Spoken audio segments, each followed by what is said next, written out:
దేవునికి మహిమ. పరిశుద్ధ గ్రంథం నుంచి అపోస్తల కార్య గ్రంథంలో ఒక మాట చదువుకుందాం. అపోస్తల కార్య గ్రంథం 13వ అధ్యాయము 1, 2, 3 వచనాలు చదువుకుందాం. అపోస్తల కార్య గ్రంథం 13వ అధ్యాయం 1వ వచనం, 2వ వచనం, 3వ వచనం చదవగలిగితే ఎవరైనా చదవండి. అంతియోకయలోనున్న సంఘములో బర్నబా నిగేరనబడిన సమూయోను కురేనీయుడైన లూకియా చతుర్థాధిపతి అయిన హేరోదుతో కూడా పెంచబడిన సౌలు అను ప్రవక్తలను బోధకులను ఉండిరి.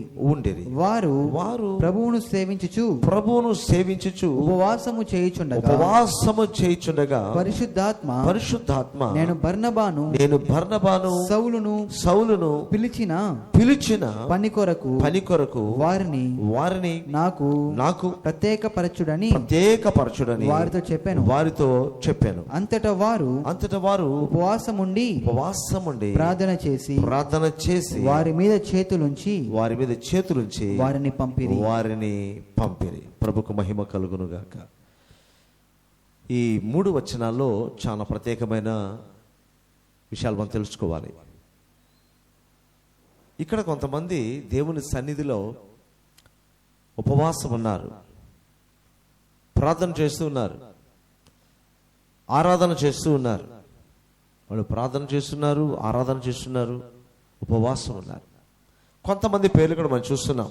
అంత్యొకయలోనున్న సంఘములో కొంతమంది పేర్లు ఉన్నాయి. బర్నబా, నీగెర అనబడిన సుమయోను, కురేనీయుడైన లూకియా, చతుర్థాధిపతి అని హేరోదుతో కూడా పెంచబడిన మన యేసు, పౌలు అను ప్రవక్తలను బోధకులను ఉండిరి. వారు ప్రభువును సేవించుచు ఉపవాసము చేయుచుండగా, ఇక్కడ చాలా తక్కువ మందే కదండి ఉండేది. ఇక్కడ సంఘము అని చెప్పబడినటువంటి మనం చూసినప్పుడు అక్కడ చాలా తక్కువ మంది ఉన్నారు ఆ సంఘంలో. అంటే ఆ రోజు ఒక సంఘటన జరిగింది, ఆ సంఘటన జరిగిన రోజు చాలా తక్కువ మంది ఉన్నారు. మనలాగే ఇక్కడ మనం ఈరోజు చాలా తక్కువ మంది ఉన్నాం కదా, అలాగే చాలా తక్కువ మంది ఉన్నారు. ఇక్కడ సంఘంలో కొద్దిమంది ఉన్నారు. కొంతమంది విశ్వాసం కూడా వీళ్ళతో పాటు వచ్చి ఉండొచ్చు. ప్రత్యేకంగా ఉన్న వాళ్ళ పేర్లు మాత్రం రాయబడింది. మొత్తాన్ని చాలా తక్కువ మంది ఉన్నారు. సో అక్కడ తక్కువ మంది ఉన్నారా, ఎక్కువ మంది ఉన్నారా అన్నది ఇంపార్టెన్స్ కాదు. దేవుని కార్యం జరిగిందా లేదా అన్నది చాలా ప్రాముఖ్యం. అద్భుతమైన రీతిలో దేవుని కార్యం జరిగింది. వారందరూ ఉపవాసం ఉన్నారు, వాళ్ళందరూ ప్రార్థన చేస్తున్నారు, సంఘముగా ఉన్నారు. అది ముఖ్యంగా గమనించండి. ఒంటరిగా లేదు, వాళ్ళు సంఘముగా ఉన్నారు. వాళ్ళందరూ ఎలాగా దేవుని సేవిస్తున్నారంటే, ఎలాగ ప్రార్థన చేస్తున్నారంటే, వాళ్ళు ఉపవాసముండి ప్రభువును సేవిస్తున్నారు, ఉపవాసముండి ప్రభువును ఆరాధిస్తూ ఉన్నారు. మొత్తానికి వాళ్ళు ఉపవాసం ఉన్నారు. వాళ్ళు బాగా ఆత్మలో తీవ్రత కలిగి ప్రభువును సేవించే ఒక అనుభవాన్ని ఈ 1వ వచనంలో చూస్తున్నాం. అక్కడ ఉన్నది కొద్ది మంది అనే విషయాన్ని కూడా మనం గమనించాలి. ఓకేనా? తర్వాత 2వ వచనంలో చూడండి, వారు ప్రభువును సేవించుచు ఉపవాసము చేయుచుండగా, వారు ప్రభువును సేవించుచు ఉపవాసం ఉండగా, ప్రభువును స్తుతిస్తూ ఆరాధిస్తూ వాళ్ళు ఉపవాసం ఉంటే అక్కడ ఏం జరిగిందంట? ఒక సంఘటన మనం చూస్తున్నాం. అక్కడ జరిగిన సంఘటన ఏమిటంటే, పరిశుద్ధాత్మ నేను బర్నబాను సౌలును పిలిచిన పని కొరకు వారిని నాకు ప్రత్యేకపరచుడని వారితో చెప్పాను. ఇక్కడ పరిశుద్ధాత్మ దేవుడు మాట్లాడుతున్నాడు. వాళ్ళు ఉపవాసములు ఉన్నప్పుడు పరిశుద్ధాత్మక స్వరాన్ని వాళ్ళు వింటూ ఉన్నారు. పరిశుద్ధాత్మక స్వరము మనం ఎలా వింటాం? అసలు పరిశుద్ధాత్మను గురించి మొదట ఒక విషయాన్ని మనం తెలుసుకుందాం. ఎందుకంటే కొంతమంది తెలుసు, కొంతమంది తెలియదు కదా. కొంతమందికి తెలుసు పరిశుద్ధాత్మ అంటే ఎవరో, తెలిసిన వాళ్ళు ఉన్నారు, తెలియని వాళ్ళు ఉన్నారు. ముందు ఆయన గురించి కొంత తెలుసుకుందాం. యేసుక్రీస్తు వారు చెప్పిన మాట చూద్దాం. మొదట యోహాను సువార్తలకు వద్దాం. యోహాను సువార్త 14వ అధ్యాయం 16, 17 వచనాలు. యోహాను సువార్త 14వ అధ్యాయం 16, 17 వచనాలు. నేను తండ్రిని వేడుకొందును మీ యొద్ద ఎల్లప్పుడు ఉండుటకు ఆయన వేరొక ఆదరణకర్తను, ఆయన అంటే నా తండ్రి వేరొక ఆదరణకర్తను అనగా సత్య స్వరూపియగు ఆత్మను మీకు అనుగ్రహించు. లోకము ఆయనను చూడదు, ఆయనను ఎరుగదు గనుక ఆయనను పొందనేరదు. మీరైతే ఆయనను ఎరుగుదురు, ఆయన మీతో కూడా నివసించును, మీలో ఉండును. యేసుక్రీస్తు వారి భూమి మీద శరీరధారిగా ఉన్నప్పుడు ఆయన తన శిష్యులతో తన వెంబడించే వారితో చెప్తున్నాడు, ఇదిగో నేను నా పని ముగించి భూమి మీద నా పని ముగించి నేను పరలోకానికి వెళ్ళిపోతాను. యేసుప్రభువు వారు చెప్తున్న మాట. నేను భూమి మీదకి వచ్చిన పని ఏంటి? యేసుప్రభువు వారు భూమి మీదకి వచ్చిన పని ఏంటి? సమస్త మానవాళి కొరకు, సమస్త మానవాళికి రక్షణ అనుగ్రహించే నిమిత్తము, ప్రతి మనిషి యొక్క పాపం నుంచి వారు విడుదల పొందడానికి, మనుషులందరి పాపం కొరకు యేసుక్రీస్తు వారు శిలువ యాగము అనుభవించడానికి వచ్చాడు. సరేనా? అందుకే పుట్టింది ఆయన. శిలువలో మరణించడానికి, తిరిగి లేవడానికి యేసయ్య పుట్టింది. ఆయన వచ్చిన పని అది. కనుక ఎవరైతే యేసుప్రభువులో విశ్వాసం ఉంచుతారో వారి యొక్క పాపాలు కొట్టివేయబడతాయి. వారు క్రీస్తు యేసులో విశ్వాసం ఉంచుతారు కనుక వారు నీతిమంతులుగా తీర్చబడతారు. సో యేసుక్రీస్తు వారు వచ్చారు, ఆ పని చేశాడు, పూర్తి చేశాడు. మనందరి కొరకు ఈ భూమి మీద పుట్టే చివరి మనిషి వరకు అందరి కోసం ఒక్కసారిగా అందరి పాపాల కోసం యేసుక్రీస్తు వారు శిలువలో మరణించాడు, ఏమండి, పాతి పెట్టబడ్డాడు, తిరిగి లేచాడు, కనిపించాడు, అందరు చూసి పరలోకానికి వెళ్ళిపోయాడు. ఓకే, ఇప్పుడు యేసుక్రీస్తు వారు మనకు తెలుసు ఆయన పరలోకంలో ఉన్నారు. మన ఎక్కడి నుంచి ప్రార్థన చేసే ఆయన వింటాడు, పరలోకంలో వింటాడు. అవసరమైతే అక్కడి నుంచి మన దగ్గరికి వస్తాడు, మళ్ళీ వెళ్తాడు. ఓకేనా? కానీ ఆయన పర్మనెంట్ అడ్రస్ ప్రజెంట్ పరలోకము. Permanent address, present address, permanent address రెండు ఉంటాయి మనకు. కొన్ని అప్లికేషన్స్లో ప్రజెంట్ అడ్రస్ ఉంటుంది, పర్మనెంట్ అడ్రస్ ఉంటుంది. ప్రజెంట్ ఎక్కడున్నావు, అసలు శాశ్వతంగా ఉండే అడ్రస్ ఏంటి? శాశ్వత అడ్రస్ వచ్చి పరలోకమే. టెంపరీ లేదంటే ప్రజెంట్ అడ్రస్ ఏంటంటే మనమే. యేసయ్య మనలో ఉంటాడు కాబట్టి, మనతో ఉంటాడు కాబట్టి. సో మన అడ్రస్ ఉంటుంది, ఆయన అడ్రస్ ఉంటుంది అని. ఆయన రెండు అడ్రస్లు ఉంటాయి. అర్థమైంది కదా? So permanent and present. Okay, ఇప్పుడు యేసుక్రీస్తు వారు ఏం చెప్తానంటే, ఈ భూమి మీద ఉన్నప్పుడు ఆయన తన ప్రజలతో చెప్తున్నాడు, తన నామంలో విశ్వాసం వచ్చిన వారితో చెప్తున్నాడు, ఇదిగో నేను తండ్రిని వేడుకుంటున్నా, మీ అందరి కోసం నేను పరలోకానికి వెళ్ళిపోయిన తర్వాత, నా పని ముగించి పరలోకానికి వెళ్ళిపోయిన తర్వాత ఆయన పరలోకముల ఆదరణకర్తను భూమి మీదకి పంపించాలని నేను వేడుకుంటున్నా. ఆయన వస్తాడు. ఆయన పేరేంటి? పరిశుద్ధాత్ముడు. ఆయన వచ్చి ఏం చేస్తాడంటే మీకు తోడుగా ఉంటాడు, మీలో ఉంటాడు, మిమ్మల్ని నడిపిస్తూ ఉంటాడు, నా మార్గంలో నడిపిస్తాడు. నేను ఏదైతే మీకు బోధించానో వాటిని మరలా మీకు రిపీట్ చేస్తాడు, మరలా మీకు జ్ఞాపకం చేస్తాడు, మిమ్మల్ని బలపరుస్తాడు. ఎందుకంటే పరలోకంలో ఉంటాను కాబట్టి ఆయన ఇక్కడికి వస్తాడు, పరిశుద్ధాత్ముడు వస్తాడు. ఇప్పుడు పరిశుద్ధాత్ముడు భూమి మీద ఉన్నాడు. ఓకేనా? ఇప్పుడు పరలోకంలో ఇప్పుడు పరిశుద్ధాత్మ దేవుడు భూమి మీద ఉన్నాడు. ఆయన మనకు బైబిల్లో ఎలా కనిపించాడంటే పావురం ఆకారంలో కనిపించాడు. ఓకేనా? యేసుక్రీస్తు వారు బాప్తిజం పొంది బయటకు వచ్చినప్పుడు పరిశుద్ధాత్ముడు శరీర ఆకారంతో, ఏ శరీర ఆకారంతో అంటే మానవుని శరీర ఆకారంతో కాదు, పరిశుద్ధాత్ముడు పావురం యొక్క రూపంలో కనిపించాడు. ఓకే, తర్వాత ఆయన తన సేవకుల ద్వారా మాట్లాడడం జరిగింది. పరిశుద్ధాత్ముడు ఆయన సేవకులు, యేసుప్రభు యొక్క సేవకులకు వెళ్ళిపోయి వారి ద్వారా మాట్లాడతాడు. కొన్నిసార్లు డైరెక్ట్గా కూడా స్వరం వినిపిస్తుంది. ఇప్పుడు ఒక సేవకుడు ఉన్నాడండి, ఇప్పుడు నేను సేవకుని ఇక్కడ ఉన్నాను, పరిశుద్ధాత్మ చేత నేను నింపబడి నా ద్వారా పరిశుద్ధాత్మ నీతో మాట్లాడతాడు. ఇప్పుడు ఎవరు లేదు, నువ్వు ఒక్కటే ఉన్నావు, మరి నీతో ఎలా మాట్లాడాలి? పరిశుద్ధాత్మ నీతో మాట్లాడాలనుకుంటున్నాడు. ఓకే, వాక్యం ద్వారా బైబిల్ ఉంది, బైబిల్ ఉన్న వాక్యం ద్వారా నీతో మాట్లాడవచ్చు, లేదా ఒక సేవకునిలో నుంచి నీతో మాట్లాడవచ్చు. ఇప్పుడు డైరెక్ట్గా నీతో మాట్లాడాలంటే బైబిల్ వాక్యం ద్వారా కాకుండా, సేవకుని ద్వారా కాకుండా మాట్లాడంటే స్వరం వినిపిస్తుంది. హల్లెలూయా, అర్థమవుతుంది కదా? స్వరం వినిపిస్తుంది డైరెక్ట్గా. ఇక్కడ ఏం జరిగిందంటే పరిశుద్ధాత్మ గురించి మనం చూస్తున్నాం కదా, యేసుక్రీస్తు వారు అలా చెప్పారు. మరి పరిశుద్ధాత్మ దేవుడు ఆయన భూమి మీదకి వచ్చిన తర్వాత, యేసుక్రీస్తు వారు పరలోకానికి వెళ్ళిపోయారు, అక్కడ ఉన్న పరిశుద్ధాత్మ దేవుడు భూమి మీదకి వచ్చాడు. పరిశుద్ధాత్మ దేవుని కార్యాలు బైబిల్లో చాలా ఉన్నాయి. మరి పరిశుద్ధాత్మ దేవుని యొక్క కార్యం చూద్దామా? ఒకసారి జరిగిన ఒకటి చూద్దాం. అపోస్తులు 8:29 చూడండి. 29 అపోస్తుల కార్య గ్రంథం 8వ అధ్యాయము 29వ వచనంలో అక్కడ ఒక కార్యం చూద్దాం. అప్పుడు ఎగ్జాంపుల్కి, అప్పుడు ఆత్మ అంటే పరిశుద్ధాత్మ ఫిలిప్పుతో నీవు ఆ రథము దగ్గరకు పోయి దానిని కలుసుకొనుమని చెప్పాను. చూసారా? పరిశుద్ధాత్మ దేవుడు ఫిలిప్ అనే వ్యక్తిని దర్శించి, ఓ ఫిలిప్పు, ఇప్పుడు ఒక రథం వస్తూ ఉంది, ఒక వ్యక్తి యెరూషలేముకి వెళ్ళి దేవుని ఆరాధించుకొని తిరిగి వస్తూ ఉన్నాడు. ఆయన రథం ఎక్కి వస్తున్నాడు, ఆ వ్యక్తిని నువ్వు కలుసుకోవాలి అని చెప్పినప్పుడు అలాగే ఆ మార్గం గుండా ఫిలిప్ వెళ్ళాడు. ఇదిగో రథం దగ్గరికి వెళ్ళు, నువ్వు దగ్గరికి వెళ్ళు అని మరలా స్వరం వినిపిస్తుంది. ఎవరి స్వరం అది? అక్కడ ఎవరు లేదు, మనుషులు ఎవరు లేదు అక్కడ. ఇతను ఒక్కడే ఫిలిప్ ఉన్నాడు, ఆ వ్యక్తి ఒక ఆయన రథంలో వస్తా ఉన్నాడు, అంతే. ఆ రథంలోకి ఆయన కూర్చొని దేవుని యొక్క గ్రంథాన్ని చేత పట్టుకొని చదువుతూ ఉన్నాడు. యెషయా గ్రంథం చదువుతూ వస్తున్నాడు ఆయన.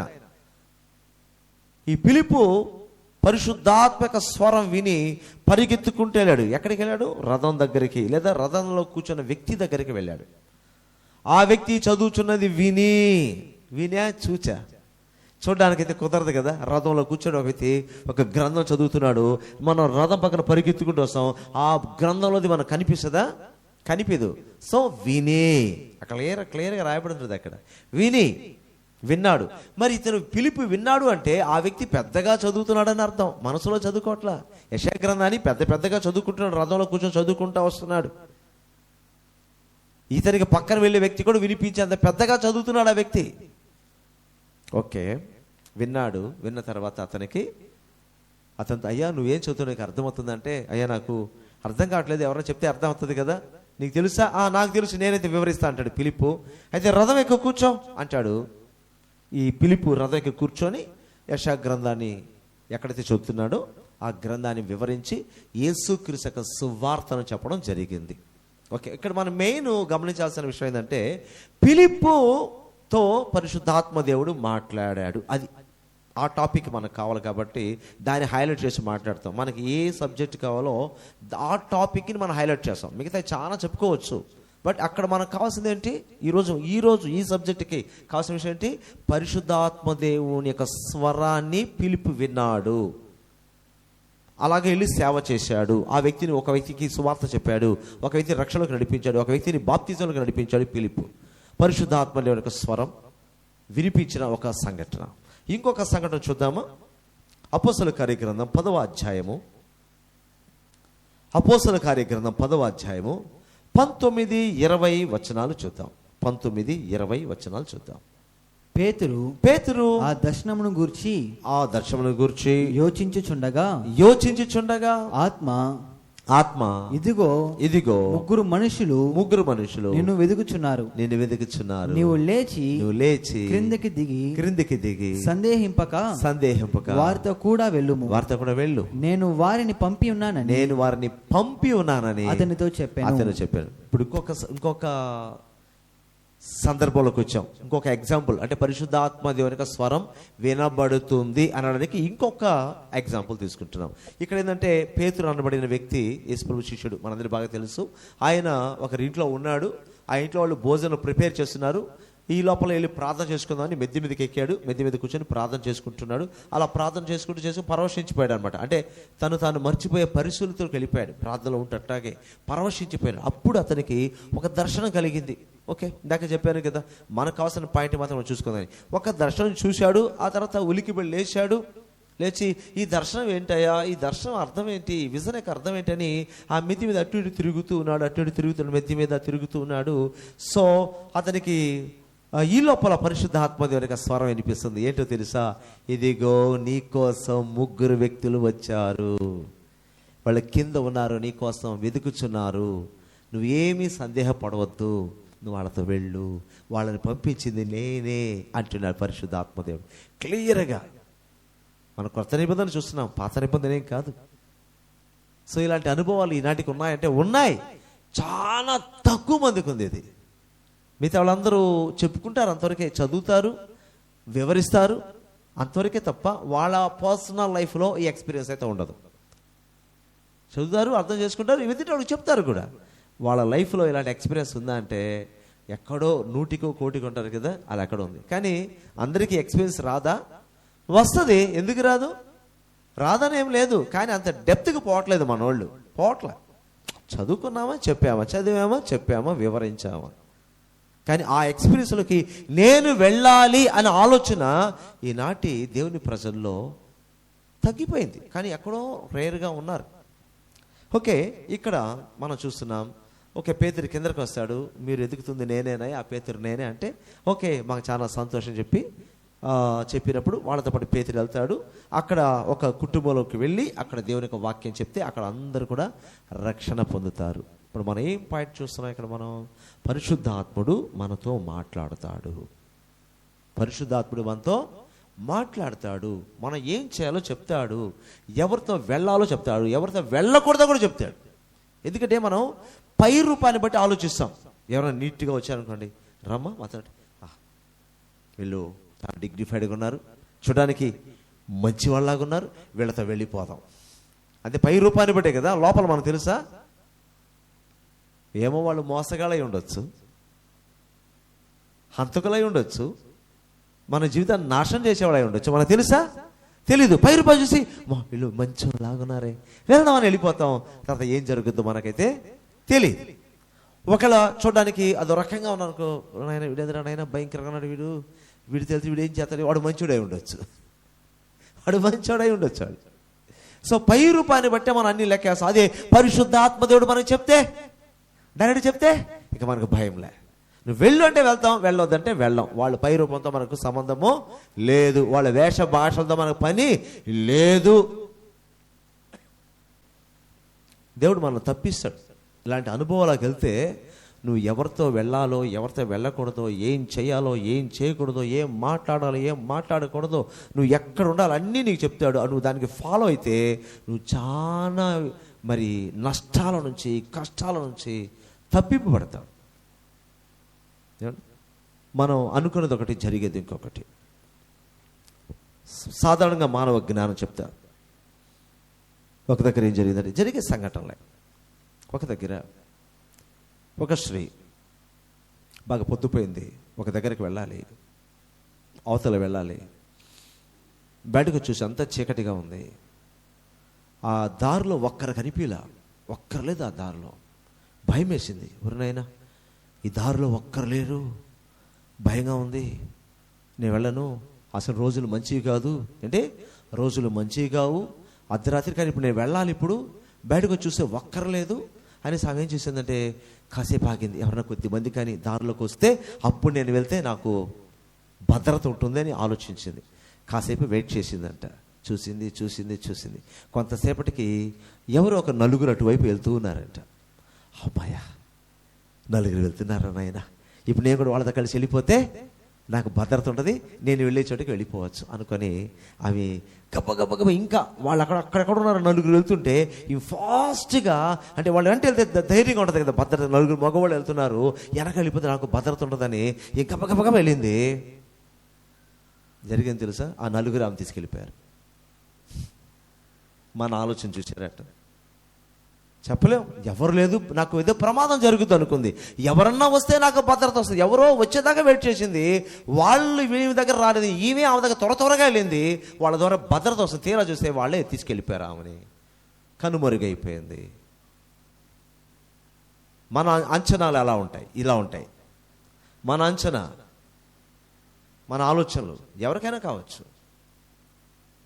అదే దేవుని భక్తులు దేవుని మీద ఆనుకొని దేవుని ఆత్మచేత నడిపింపడే అనుభవం ఉంటే వాళ్ళు ఇటువంటి ప్రమాదానికి గురికారు, నష్టాన్ని గురికారు. అది ఏ రకమైన కావచ్చు, వ్యక్తిగతంగా కావచ్చు, సేవాపరంగా కావచ్చు, ఇంకొక రకం కావచ్చు, నష్టానికి వాళ్ళు గురికారు. అందుకని దేవుని ప్రజలు లోతైన అనుభవాలు కూడా వెళ్తే పరిశుద్ధాత్మ దేవుని చేత నడిపింపడం అంటూ మనం నేర్చుకుంటే చాలా చాలా మంచిది. పై రూపానికో కనిపించే, మన కంటికి కనిపించే పరిస్థితుల్లో మనం నమ్మం.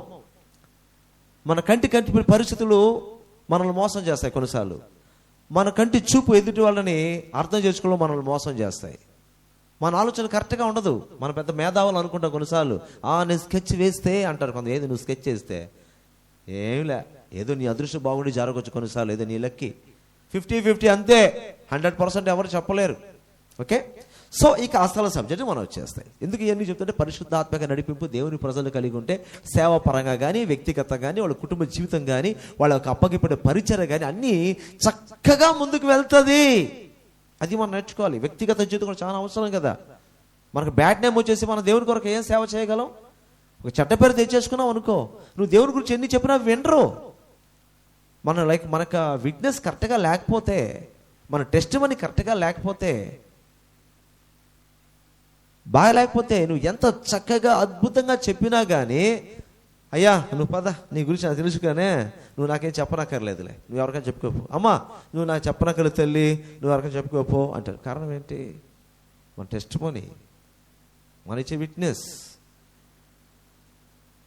అది కరెక్ట్గా లేకపోతే నువ్వు ఎంత గొప్పగా చెప్పినా ఉపయోగం లేదు. అందుకని ముందు మనం కాపాడుకోవాలి. పరిశుద్ధాత్మ దేవుడు మనం చక్కగా నడిపిస్తాడు. ఇక మనం తీరా మెయిన్ సబ్జెక్ట్లోకి వచ్చేస్తే అపోస్తలుల కార్యగ్రంథం 13వ అధ్యాయంలో మనం ఏం చూస్తున్నామండి? అక్కడ 13వ అధ్యాయంలో 2వ వచనం ఏం చదువుకున్నాం? వారు ప్రభువును సేవించుచు ఉపవాసం చేయుచుండగా పరిశుద్ధాత్మ నేను బర్నబాను పౌలును పిలిచిన పని కొరకు వారిని నాకు ప్రత్యేకపరచుడని వారితో చెప్పాను. పౌలు, బర్నబా వీళ్ళిద్దరిటువంటి స్పెషల్ ఏమిటంటే వీళ్ళిద్దరు చాలా చక్కగా ప్రకటించగలరు. ఒక విషయాన్ని చెప్తే అయ్యా దీన్ని ప్రకటన చేయంటే క్లియర్గా ప్రకటన చేయగలిగిన సామర్థ్యం వీళ్ళకుంది. ఆ సామర్థ్యం ఉంది. బోధించే సామర్థ్యం కూడా వీళ్ళకు ఉంది. బోధించడం, ప్రకటించడం, బోధించడం, ప్రకటించడం. ఒక విషయాన్ని 10 మంది ముందు కావచ్చు, 100 మంది ముందు కావచ్చు, 1000 మంది ముందు కావచ్చు. ఒక విషయం ప్రకటన చేయంటే కొంతమంది చక్కగా ప్రకటన చేయగలరు, కొంతమంది చక్కగా ప్రకటన చేయలేరు. ముందుకు చెప్పేసి ఆ వినే వాళ్ళకి ఏం అర్థం కాదు. ఉపదేశించడం అంటే ఏంటంటే అలా ప్రకటించిన తర్వాత ఎవరైతే ఆ ప్రకటన విని ఇంకా అసలు డెప్త్గా రావాలనుకుంటారో వాళ్ళకి ఉపదేశించడం. ప్రకటన టూకీగా ఉంటుంది, ఉపదేశం డెప్త్గా ఉంటుంది. అంటే ప్రకటన ట్యూకీగా ఉంటుంది. ఇప్పుడు చూడండి, మనం ప్రభువైన యేసుక్రీస్తు విశ్వాసం ఉంచండి, ఆయన మిమ్మల్ని రక్షిస్తాడు, మీ పాపములు క్షమింపడాలంటే మీరు రండి, మీరు రక్షణ పొందుతారు. జస్ట్ ఇది ప్రకటన. దాన్ని విని అవునా మమ్మల్ని క్షమిస్తాడా ఈశ్వరుడు, క్షమిస్తాడని, ఎంత ఘోర పాపైనా క్షమిస్తాడని, మీరు రండి అని వచ్చినప్పుడు వాళ్ళు వచ్చి అలాగా ఆ పిలుపు ఎవరైతే అందుకుంటారో, ఎవరైతే నమ్ముతారో 100 మందిలో 10 మంది నమ్ముతారు కదా, వస్తారు వాళ్ళు, ఓకే వింటారు. ఆ తర్వాత వాళ్ళు అక్కడి నుంచి ఏం చేస్తారంటే ఉపదేశాన్ని పొందుతారు. అంటే డెప్త్గా తెలుసుకుంటారు. వీళ్ళలో ఉన్నటువంటి పౌలు, బర్నబాల సామర్థ్యం అంటే ప్రకటన చేయగలిగిన సామర్థ్యం ఉంది, ఉపదేశించే సామర్థ్యం ఉంది, పైగా వాళ్ళు ఉపవాసం ఉండి దేవునికి లోబడి ఉన్నారు. పరిశుద్ధాత్మ దేవుడు చెప్తున్నాడు వాళ్ళిద్దరిని ఏం చేయాలంటే వాళ్ళిద్దరిని ఏం చేయాలో చెప్పండి మీరే. పిలిచిన పని కొరకు నాకు ప్రత్యేకపరచని వారితో చెప్పాను, నేను వారిని ఎన్నుకున్నాను. వాళ్ళని పిలిచిన పిలుపు కొరకు దేవుని రాజ్యము ఎక్కడుంది?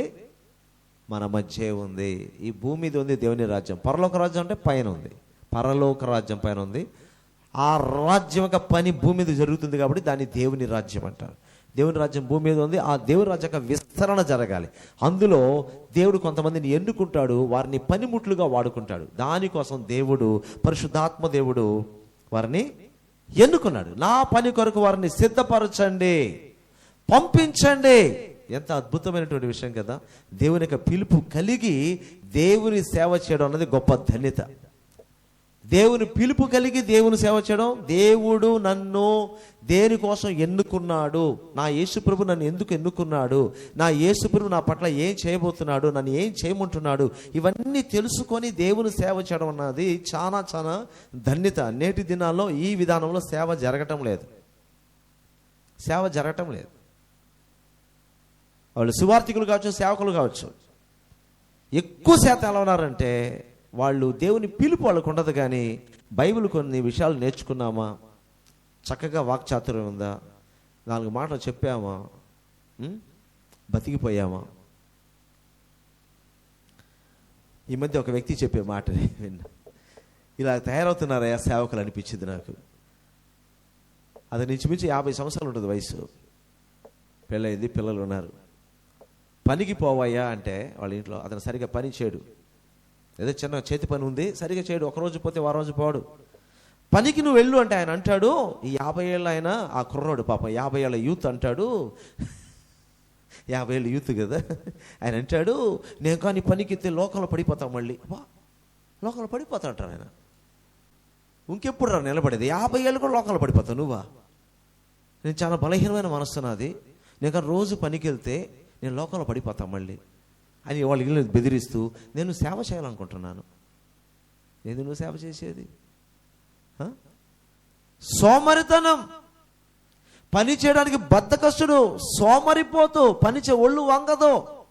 ఇలాంటి వాళ్ళు ఎక్కువ మంది సేవకులు అయిపోయినారు. నిజంగా పిలుపు కలిగిన వాళ్ళు వాళ్ళకున్న పని కూడా వదిలేసి వచ్చేస్తారు. తెలుసా?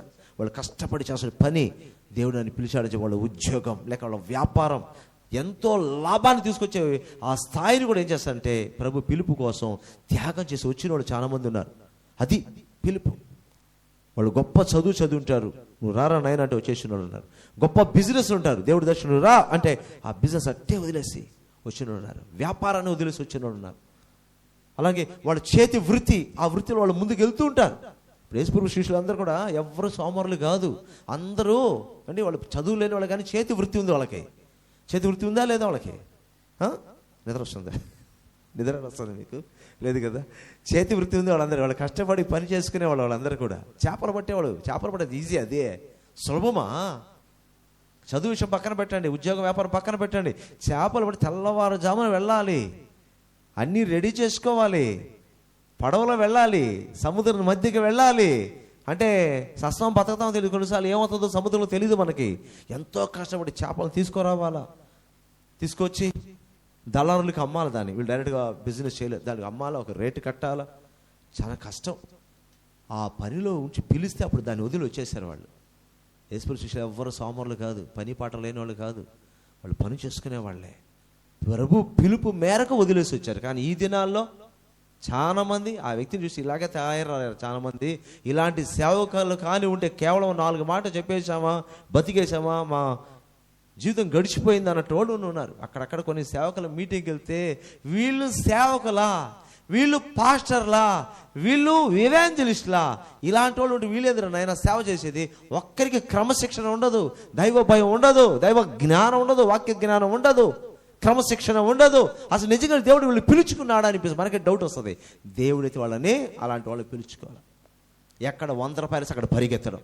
ఈరోజు సేవకులు ఇట్లా తయారైపోయి 100 రూపాయలు పరిగెత్తడం, ఆడ చికెన్ బిర్యానీ పెడితే అక్కడ పరిగెత్తడం, ఓ 500 రూపాయలు ఇస్తారంటే అక్కడ పరిగెత్తడం, ఓ 10 బైబిల్ ఇస్తారంటే అక్కడ పరిగెత్తడం, ఆడ కొట్టుకోవడం, నాక ఇక్కడ బయట మనం ఉచిత భోజనాలు కానీ పంపిణీ చేస్తే ఎలా తన్నుకుంటారు, అలా పైన పడిపోతుంటారు వెళ్ళిపోయి.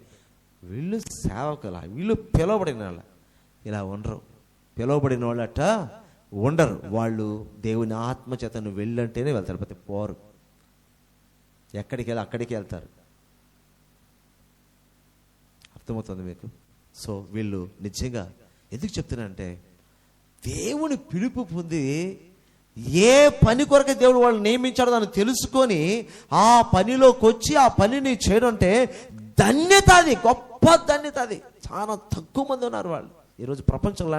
వీళ్ళు మాత్రం సపరేట్ చేసే చాలా తక్కువ మంది ఉన్నారు. మీదంతా ఒత్తుత్తివే ఎక్కువ, ఫేక్ ఎక్కువ. ఎంత ధన్యత దేవుని పని కొరకు దేవుని చేత ఏర్పరచబడ్డం. తర్వాత ఏం చేశారండి? దేవుని స్తుతించు వారితో కూడా. ఈ 13వ వచనంలో 2వ వచనం మళ్ళీ చూద్దాం. వారు ప్రభువును సేవించుచు ఉపవాసము చేయుచుండగా పరిశుద్ధాత్మ నేను బర్నబాను సౌలును పిలిచిన పని కొరకు వారిని నాకు ప్రత్యేక పరచుడని వారితో చెప్పాను.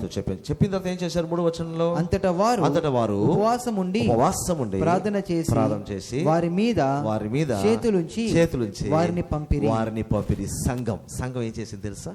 ఆ సంఘంలో పెద్దలు ఏం చేశారు సార్? పరిశుద్ధాత్మ ఏదైతే వాళ్ళకి బయలుపరిచాడో దాన్ని వాళ్ళు వెంటనే రిసీవ్ చేసుకొని, ఓకే ఇక్కడ కొద్ది మందిలో వీళ్ళిద్దరిని దేవుడు ప్రజెంట్ ఈ పనికి ఎన్నుకున్నాడని పిలిచి, ఈ ఎవరైతే స్వరం విన్నారో వాళ్ళు మరలా ఉపవాసం ఉండి వారి తల మీద చేతులు నుంచి ప్రార్థించి వారి సంఘములో నుంచి ఏ పనికైతే పరిశుద్ధాత్మ దేవుడు వాళ్ళు ఎన్నుకున్నాడో అక్కడికి పంపించారు. హల్లెలూయా. సంఘము పరిశుద్ధాత్మతో కలిసి పని చేయడం అంటే ఇది. సంఘం అంటే మనం, పరిశుద్ధాత్మ దేవుడు మన మధ్య ఉన్నాడు, ఆయనతో కలిసి పనిచేయడం అంటే అర్థం ఏంటి? పరిశుద్ధాత్మ దేవుడు ఏదైతే చెప్పాడో దాన్ని రిసీవ్ చేసుకోవాలా, అలా చేసి సంఘం నుంచి వారిని పంపించాలి. కొన్ని సంఘాలు చాలామంది కొంతమంది తయారు చేసి పంపిస్తుంటారు, ట్రైనింగ్ ఇచ్చి పంపిస్తుంటారు.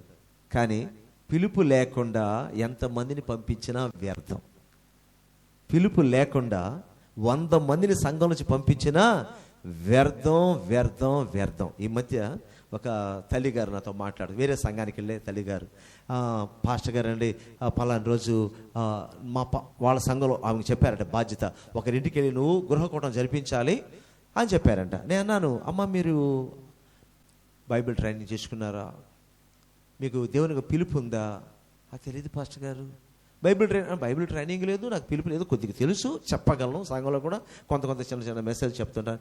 ఓకే సరే, ఎట్లా అసలు మీ సంఘంలో ఏంది సిస్టమ్ అంటే, ఏం లేదు, ప్రతి బుధవారం ఒకరింట్లో గృహకూటం ఉంటుంది, మాలో ఒక 10 మందిని మా పాస్టర్ గారు ఎంపిక చేశారు, చక్కగా మాట్లాడగలిగిన టాలెంట్ వాళ్ళని ఎంపిక చేసుకున్నారు, ఒక్కొక్కరింట్లో ఒక్కొక్కరి చేత ఒక వారం వాక్యం చెప్పిస్తారంట. బాగుంది, మీరు అభిషేకింపబడలా, పిలుపు లేదు, ప్రత్యేకింపబడలా, అభిషేకింపబడిన వారు మీ తల మీద చేతులు పెట్టి ప్రార్థన చేయాల. ఏం చేయకుండా ఏదో కథల పుస్తకంలో కథ చెప్పినట్టుగా ఈ బైబిల్లో ఏదో ఒక సంఘటన తీసుకొని దాన్ని నేర్చుకొని ఆ కుటుంబంలో చెప్తావు, ఓకే చెప్తావు, చక్కగా చెప్తావు. యాంకర్స్ కూడా చక్కగానే మాట్లాడతారు, వాళ్ళకి ఇస్తే బైబిల్ వాళ్ళు కూడా సూపర్ చెప్తారు. వాళ్ళు టీవీ యాంకర్స్ ఉంటారు కదా, వాళ్ళ దగ్గరికి వెళ్ళిపోయి ఈ యొక్క సబ్జెక్ట్ చదివి చెప్పడం బాగా చెప్తారు. అంతమంది కార్యం జరుగుతుంది అక్కడ? జరగదు. పైగా ఆ ఇంట్లో ఏదైనా దురాత్మల పీడింపు ఉందనుకో, వీళ్ళు వెళ్ళిన ఇల్లు, ఆ ఇంటి మీద ఒక శాపం కానీ, ఆ ఇంట్లో దురాత్మల ప్రభావం కానీ, లేదా ఆ ఇంటి మీద చేతబడ శక్తుల ప్రభావం కానీ ఉందనుకో, వీళ్ళకి తెలియకుండా అక్కడికి వెళ్ళిపోయి ఒక చిన్న కూటం జరిపించి వస్తే వీళ్ళు ఫట్ అవుట్, ఇంకంతే. వీళ్ళు వెంట వచ్చేస్తారు, శక్తులను వచ్చేస్తారు వాటికి. ఆ ఇంట్లో గందరగోళం అయిపోతుంది, వీళ్ళకి హెల్త్ ప్రాబ్లం అన్నా రావచ్చు, ఇంకేదైనా భయంకరమైన ప్రమాదం రావచ్చు. వాస్తవం అది. పిలుపు లేకుండా సేవ ఏందండి? కొంతమంది సంఘాల నుంచి పంపిస్తుంటారు, ఎవరిని పంపిస్తున్నారు? వాళ్ళు పిలుపు కలిగిన వాళ్ళు పంపిస్తున్నారా? పిలుపు కలిగిన వాళ్ళు ఎన్నుకోవాలా, వారి కొరకు ఉపవాసం ఉండాలా, వారి తలం చేతులు పెట్టి వీళ్ళు ప్రార్థన చేసే వాళ్ళు అభిషేకం కలిగి ప్రార్థన చేయాలా? ఒక దగ్గర ఒక వ్యక్తి, ఒక దైవజనుడు చక్కగా మాట్లాడాడు, నాకు నచ్చింది. అప్పటికి నేను ఇంకా విశ్వాసిగా ఉన్నాను. చూస్తున్న కార్యక్రమానికి వెళ్ళి సేవకులందరినీ అభిషేకిస్తున్నారు. అక్కడ ట్రైనింగ్ పొందిన వాళ్ళందరూ వరుసగా ఉన్నారు. ఒక 4-5 సేవకులు చేసి అలా చేయి పెట్టుకుంటే వెళ్తున్నారు, అందరి మీద పెట్టుకుంటారు. దాంట్లో ఒక దైవజనుడు మాట్లాడు, ఊరకనే చేతులు అందరు పెట్టేసేటువంటి ప్రయోజనం లేదు, చేయి పెట్టే వ్యక్తి కూడా దేవుని శక్తితో నింపబడి ఉండాలి, అభిషేకము కలిగి ఉండాలి. అలాంటి వారు చేయి పెడితే ఆ వ్యక్తికి ఉపయోగం. కానీ ఊరకనే రోజుకి 5 నిమిషాలు ప్రార్థన ఉండదు, వీళ్ళు అభిషేకించేస్తారు అందరినీ. వాక్యానుసారమైన జీవితం ఉండదు, వీళ్ళందరిని అభిషేకించేస్తూ ఉంటారు. ఏ ప్రయోజనం? ఎలాంటి ప్రయోజనం లేదు. ఏదో ఎవరో మమ్మల్ని అభిషేకించారు, పంపించేశారు అన్నట్టుగా వీళ్ళు ఫీల్ అవుతారు. సో ఈరోజు కొన్ని వచనాలైనా లోతైన విషయాలు మనం చూస్తున్నాం. దేవుని చేత ఏర్పాటు చేయబడిన వారిని పరిశుద్ధాత్మ దేవుడు దర్శిస్తాడు. దేవుని పని కొరకు ఎవరు ఎన్నుకోబడ్డారో వారిని సంఘం ఏం చేయాలంటే అభిషేకించి పంపమన్నప్పుడు వారిని పంపాలి. అప్పుడే సంఘము పరిశుద్ధాత్మతో కలిసి సేవ చేయడము అని అర్థమవుతుంది. పరిశుద్ధాత్మ దేవుడు ఇంకా చాలా సంతోషిస్తాడు. సో ఈరోజు మనం ఏం చూస్తుంటే ఉపవాసము పరిశుద్ధాత్మ పిలుపు అనే సంఘటన మరి సబ్జెక్ట్ మనం చూస్తున్నాం. ఉపవాసము, ఆ ఉపవాసంలో పరిశుద్ధాత్మ పిలుపు కనుక దేవుని పిలుపు కలిగి దేవుని సేవ చేయడం అన్నది గొప్ప గొప్ప విషయం. అది అలాగే సంఘము కూడా ఎప్పుడైతే దీన్ని అర్థం చేసుకొని సహకరిస్తుందో పరిశుద్ధాత్మతో ఆ సంఘము కలిసి పనిచేస్తుందని అర్థం. వాళ్ళ తర్వాత ఎలా సేవ చేశారు మీరు ఇంటికి వెళ్ళాక ఆ మిగతా అధ్యాయంతో మీరు చదివారంటే వెళ్ళిన చోట ఎలా కార్యాలు జరిగాయి మీరు చూడండి. పౌలు బర్నబా ఇద్దరు వెళ్ళిన చోట ఎట్లా కార్యం జరిగిందో ప్రజలు భయం పడి దేవుని వైపు తిరిగినారు. మామూలు ప్రజలు తిరిగారు, అధికారులు కూడా దేవుని వైపుకి తిరిగారండి. పిలుపు ఉంటే అలా ఉంటుంది. దేవునికి మహిమ కలుగును గాక. సో ఈరోజు కూడా మనం తక్కువ మంది ఉన్నా పరిశుద్ధాత్మ దేవుడు మనతో ఉన్నాడు. పరిశుద్ధాత్మక వ్యక్తిత్వం ఏంటో మనం చూసాం. ఆయన దర్శించిన కొన్ని సందర్భాలు బైబిల్లో చూసాం. తర్వాత ఏం చూసాం? పరిశుద్ధాత్మ దేవుని రాజ్యం పని కొరకు ఎలా ఒక వ్యక్తిని ఎన్నుకుంటాడో అది చూసాం. సంఘం ఎలా అనుకూలించి పరిశుద్ధాత్మతో కలిసి పనిచేసిందో అది ఈరోజు మనం చూసాం. కనుక ఉపవాసము, పరిశుద్ధాత్మ పిలుపు అనే అంశాన్ని ఈరోజు చూస్తున్నామండి. ప్రభు సందేశం దీవించుగాక. మనల్ని దేవుడు ఎవరెవరిని ఏ పని కొరకైతే ఎన్నుకున్నాడో ఆ పనిలో స్థిరపరిచి నడిపించులాగిన మనం ఆశిద్దాం. మనం కూడా పరిశుద్ధాత్మతో కలిసి పరిచర్య చేయడానికి ఎప్పుడు కూడా సంఘం ఆసక్తిగా ఉండాలి. సంఘం అంతా ప్రార్థన చేయాలి. ప్రభు సందేశాన్ని దీవించుగాక. ఆమేన్.